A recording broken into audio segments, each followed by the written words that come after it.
Hello and welcome to Doha in Qatar. I'm Mariam Mashiri. Well, let's begin now with breaking news, and that is that Israel's Defense Minister Israel Katz says the Secretary of Iran's National Security Council, Ali Larijani, was assassinated in overnight strikes on Iran. Ali Larijani was a former nuclear negotiator for Iran and a close ally of the late Supreme Leader Ayatollah Ali Khamenei, who was killed on the first day of this war. Israeli media are reporting that Larijani was attacked with his son in a hideout apartment. Straight now to our Middle East correspondent Yolande Knell in Jerusalem. What more have we been hearing from Israel Katz, Yolande? So this was just a short statement that Israel Katz put out, basically confirming that Ali Larijani had been eliminated and saying that he and the Israeli Prime Minister had instructed the Israeli military to, in his words, continue hunting down the Iranian leadership. And already we had it said by an Iranian military official that Ali Larijani had been targeted overnight. He was the Secretary of the National Security Council, so a very powerful figure in Iran, and also somebody who was internationally well known. So if this is completely confirmed, it would be the most senior figure in Iran to confirm to have been killed since the Supreme Leader on the first day of the war. He is somebody who was a close ally of the late Supreme Leader and is believed to have become more powerful in the past 2 weeks, of course, in the late Supreme Leader's absence, with his son chosen to take over from him.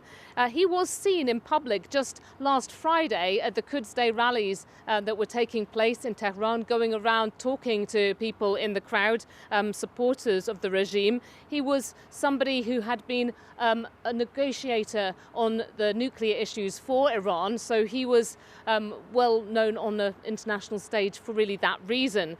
And Iranian state media had interestingly said that they were going to publish a message from Ali Larijani, but all that has come out on the state news agency is a handwritten note from him about the funeral of some Iranian naval soldiers. So we certainly haven't had any confirmation coming from that direction that he is still alive. We've also been hearing, haven't we, from the Israelis, the Israeli Defense Minister Israel Katz, saying that Israel will continue hunting down Iran's leaders. That's been something we've heard before as well, isn't it, Yolande? Indeed, and it's also been announced today by the Israeli military that they have killed the commander of the besieged paramilitary force, part of Iran's Revolutionary Guards, Gholam Reza Soleimani.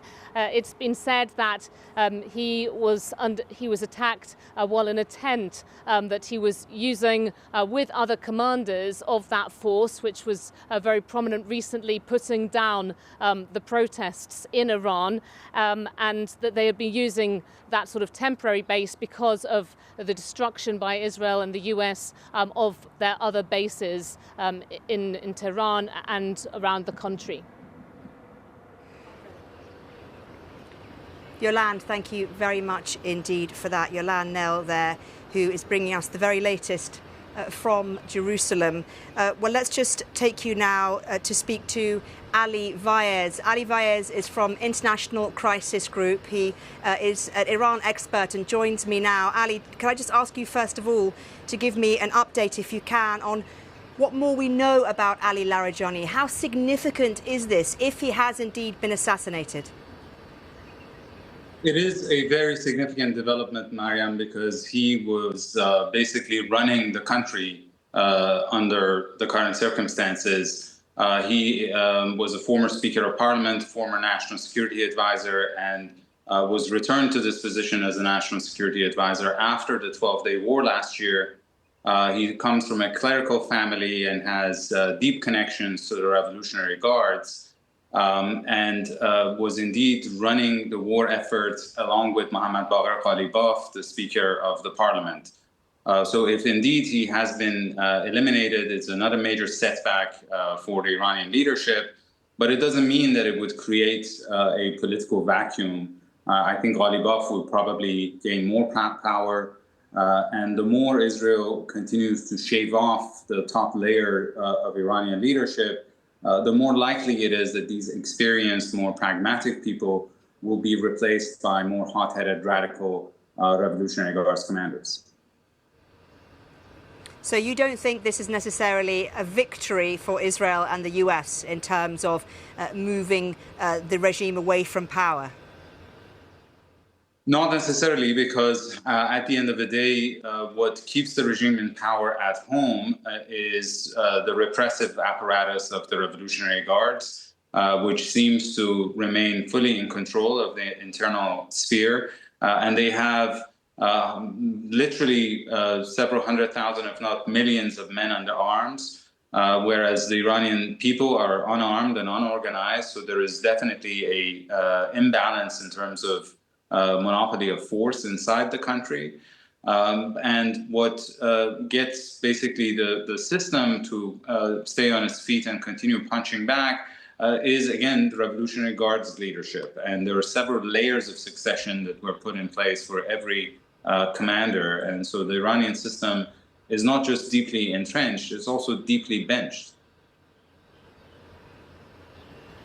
Is it so deeply entrenched that this type of warfare will find it impossible to make any changes within the regime? Because that's what a lot of analysts have been telling me. They've been telling me 47 years of entrenchment means that you don't just destroy this regime from the sky in this way. Absolutely. Without boots on the ground, it's very hard to imagine how you can loosen the grip of a regime like this on power.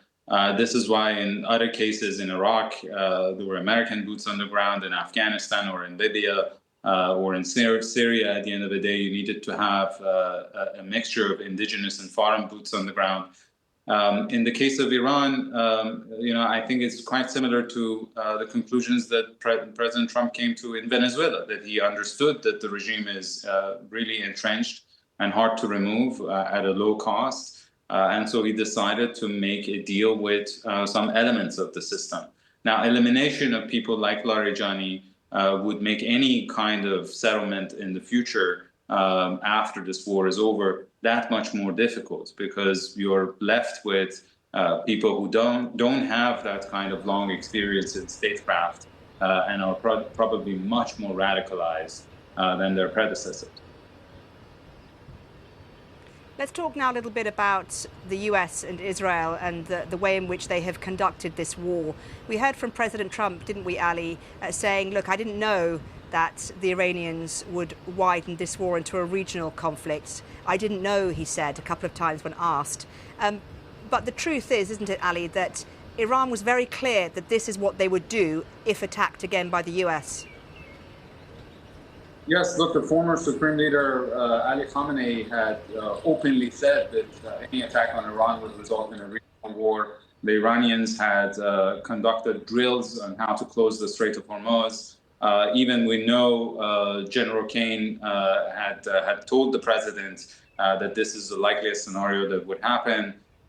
Former American officials who were fired in this administration not because of their expertise, but because of their lack of loyalty or perceived loyalty to this administration, had written about this publicly. Everybody, all the Gulf leaders had warned the president that this is the likely outcome. So I don't think it was really lack of knowledge or comprehension, but this honestly hubris and belief in the fact that with the U.S. military might, the president would be able to always get what he wants at a low cost in a kind of high impact, highly impressive outcomes that nobody expects, because nobody has dared to do the things that could be risky. And Ali, as we watched the live scene in Beirut, another explosion caused by Israeli attacks, I want to focus a little bit, I guess, on what Israel's intentions are here, because as we see here from these live pictures, Israel is fighting this war on two fronts against Iran-backed Hezbollah in Lebanon, but also inside Iran as well, targeting those leaders, targeting what it says is military infrastructure. Do the end desires of Israel and the US in terms of what they want from this war, do they align, do you think? I'm not sure. From what we see, even the assassination of Larijani, whether it's successful or not, but also all the other key political decapitations that have happened in Iran have been done by Israel mostly, not by the US. And you see that Israel is going basically after any state institution with a flag on it, which indicates that Israel is after dismantling the Iranian state. Whereas, President Trump has in the past talked about his reluctance to do regime change in that part of the world. He's talked about the possibility of regime transformation, a Venezuela model. He doesn't seem to be really that interested in going for some sort of a fundamental risky change. Whereas for Israel, I think any outcome in which Iran is neutralized as a regional adversary is fine. If Iran descends into civil strife, if this regime is replaced by a weaker regime that is unable to project power beyond Iran's borders, if magically Iran goes back to pre-1979 status quo ante, whatever comes is fine for Israel. Whereas I think the president simply wanted to get some sort of a deal with Iran and pretend that he has resolved the problem that has remained so elusive for so many administration over so many years.